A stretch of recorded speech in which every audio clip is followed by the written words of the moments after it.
I was definitely impressed with Sheree just because she was so transparent about she had so much going on with her dang on relationship with that man, with her and Tyrone. She was very transparent about it too, which I was shocked because normally she's pretty private, but she was transparent, doggone her stuff that was going on with her business. Mm-hmm. Oh my God. That right there. I'm like, girl. I got a chance to watch OLG/Kandi and the Gang, your highly anticipated Real Housewives of Atlanta spinoff show. And you guys came out swinging. It was a beautiful mess. Well, thank you. Well, I guess that's a good thing. It is a good thing. It is a good thing. But why did you decide to expose the behind the scenes drama of your business in this way? Well, because we just kind of felt like if we want people to really love the show, they're going to love it because we're being real and honest.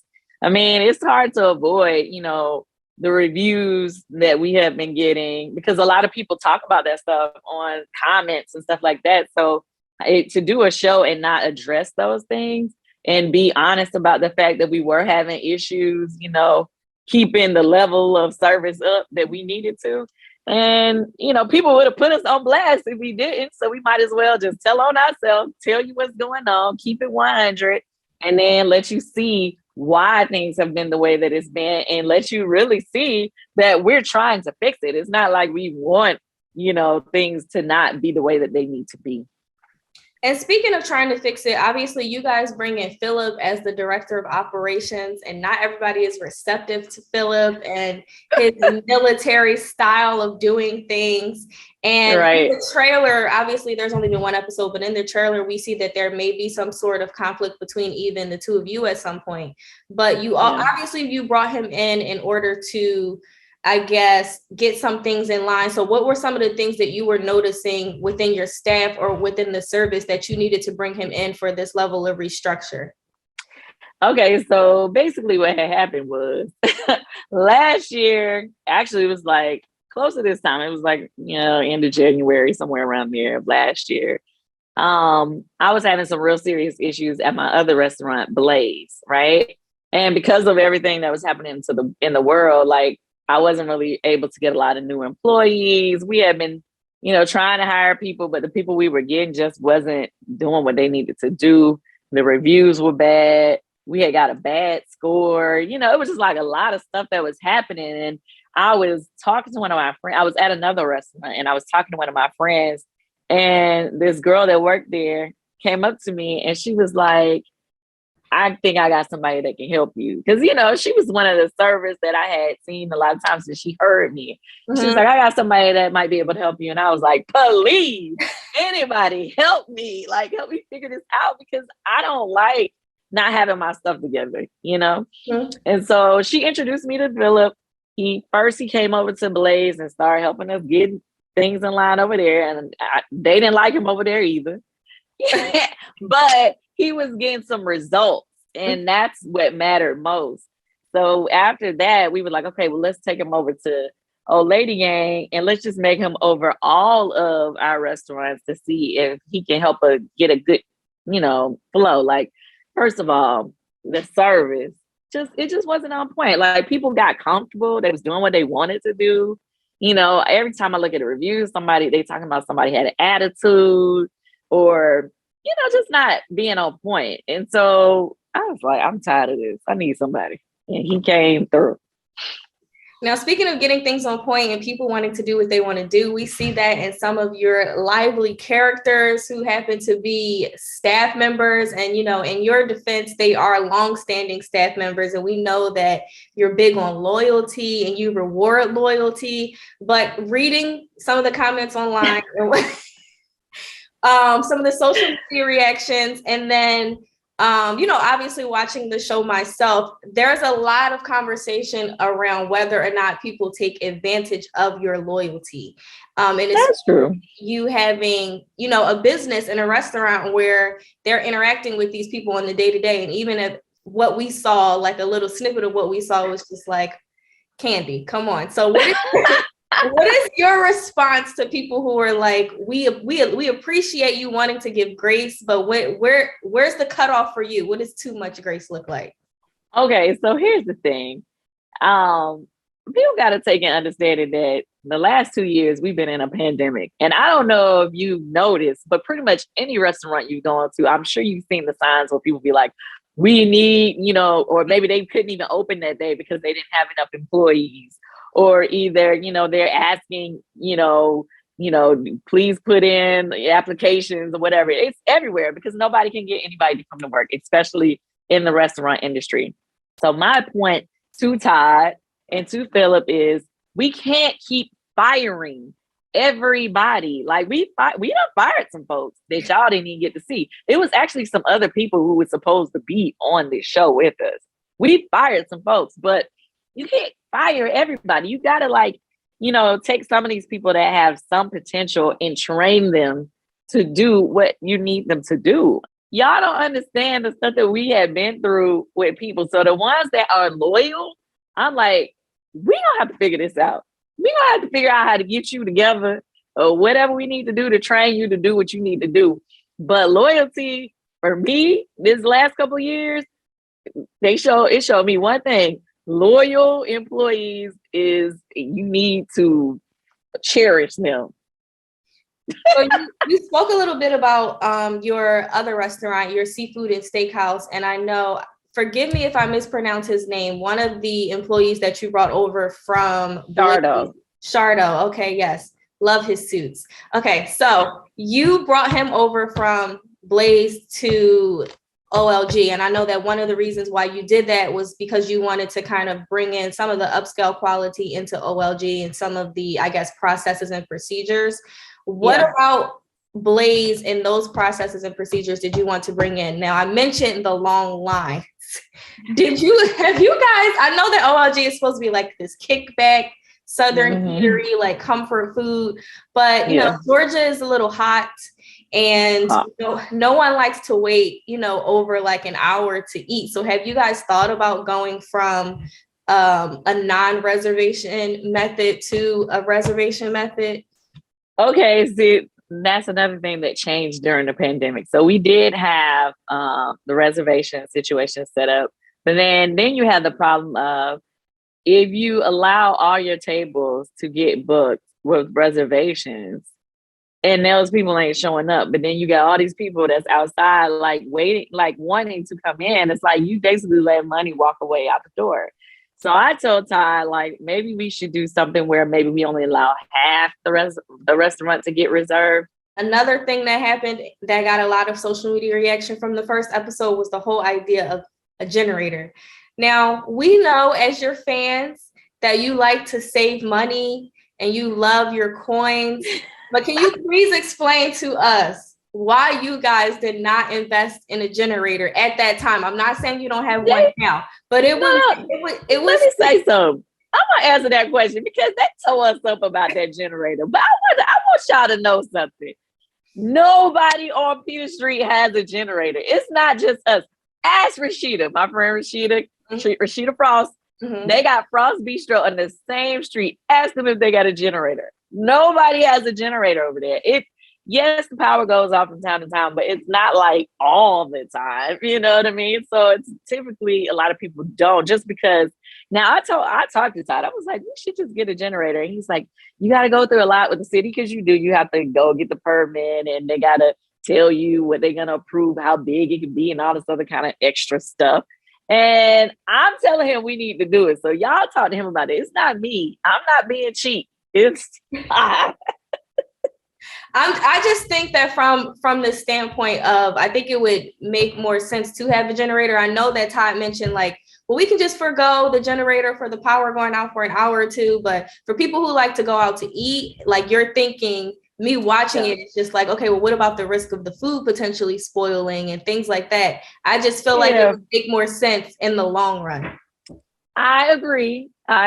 But once again, ask somebody else who got a business on Peter Street if they got it. Nobody on Peter Street has a generator. It ain't just us. The last question that I have in regards to your new spinoff, there's been some alleged shade thrown your way from your former co-star, Nene Leakes, about whether or not the ratings have been as high or what the status of the ratings. Oh my God, what is the ratings on her show? I don't want this to become a big shade throwing contest between she and I, because just like she can throw shade at me, I can throw shade at her. But my whole thing is like, I do not understand why she does that. Back when she did have a show, me and her wouldn't even be on the same page, and I still be posting telling people to watch her show, just because that's just how I am. I feel like if we had any type of interaction, I want to show people support, not throw salt on you. And I don't understand why I don't understand why her fans always be treating me like I'm stopping her from doing something. Like, what did I do to you? What is my show stopping you from doing? Nothing. Like, I saw some of her fans in the comments saying stuff like, that could have been Nene's show. Well, what about everybody? What about Vanderpump? Could their show be her show? Could Portia's show be her show? If her theory is correct, right? How come Portia has a show? Portia has a wonderful show. She had her own show. She's had two, actually. She had her baby spinoff. And okay. What did I have to do with that? What about Kim Zolciak? Why it always gotta be me? Why she always trying to make it seem like I stop? How did I stop me? Other people have shows, not just me. Now, the thing about it, when people try to figure out my spinoffs or whatever, right? People always want to know why she get these shows. Okay, first of all, I already know you broke it down on Speak on It. We pitch our shows. Yeah, a lot of them don't pitch shows. A lot of them just sit there and think I'm so great that Bravo should just throw a show on my lap. That is not what I do. Me and my husband, we come up with these ideas and we pitch them. Sometimes the network is for it. Sometimes they aren't.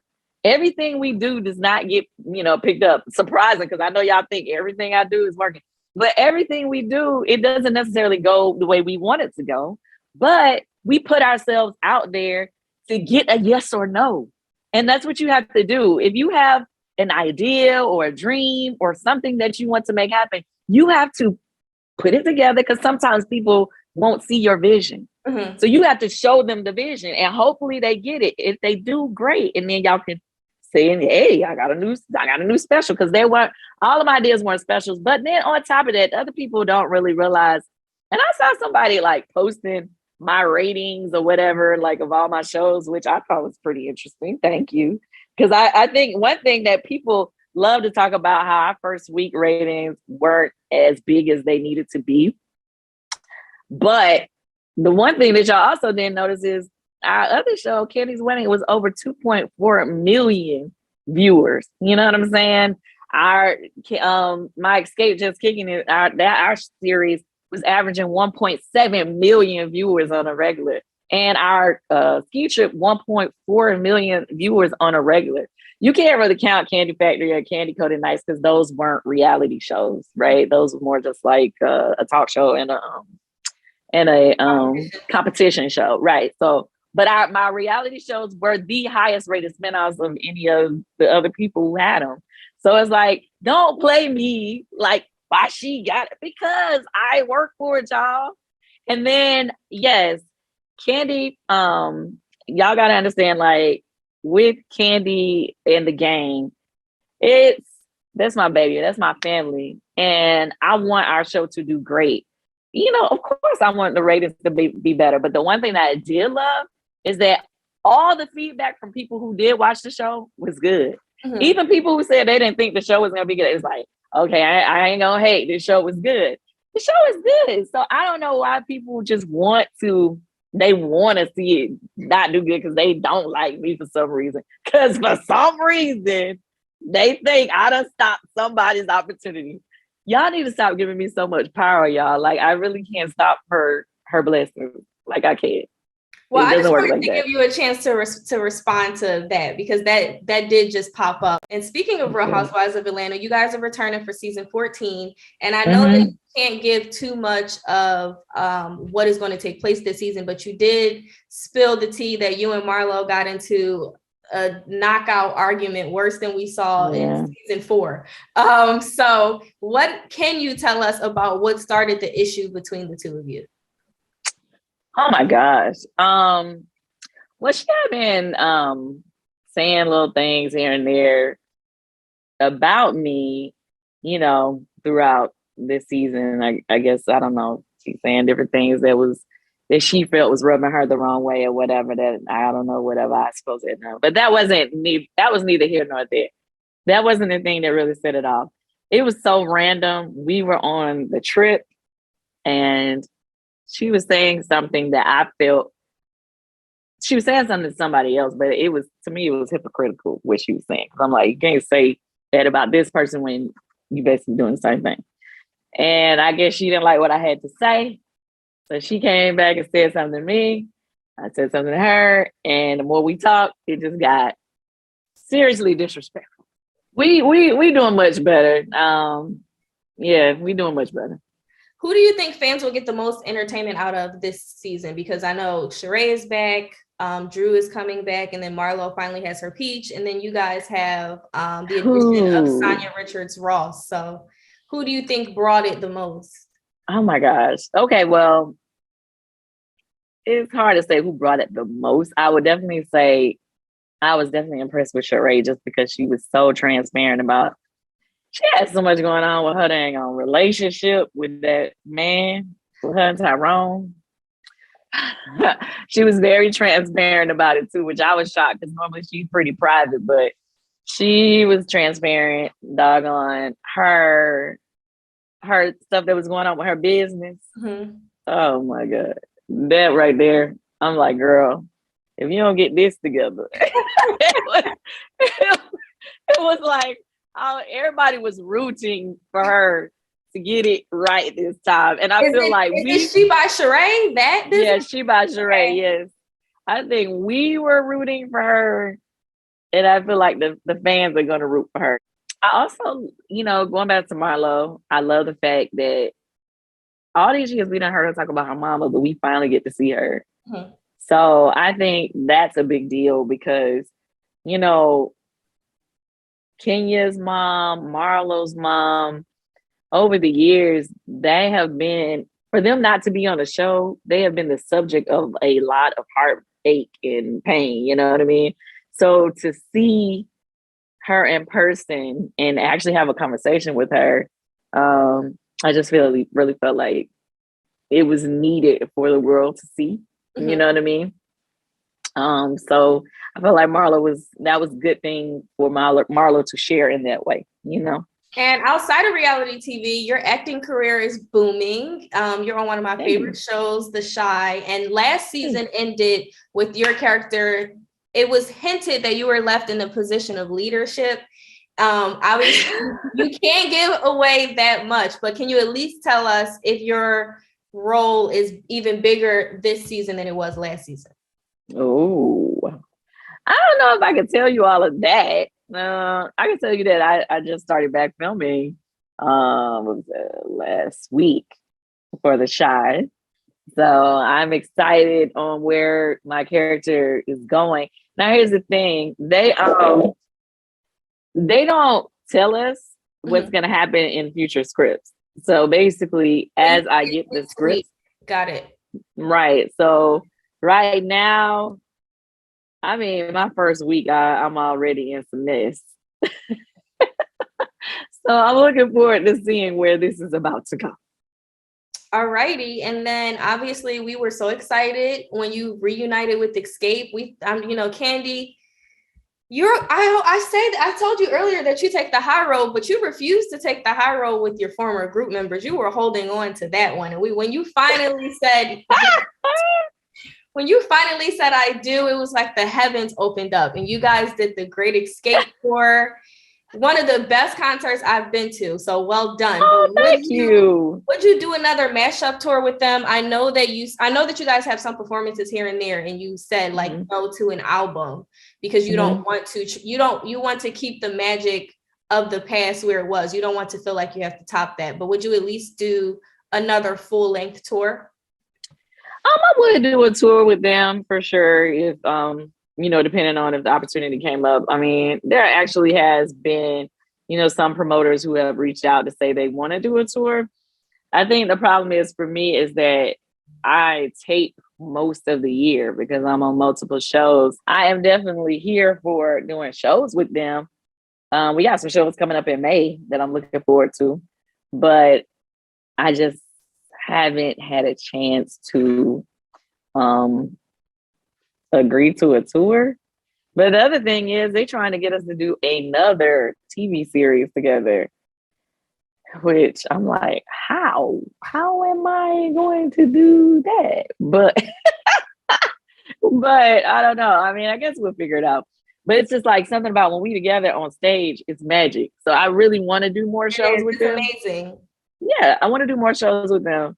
But I don't know. I think because we all so strong in our personalities and basically, we're used to being able to run our own lives.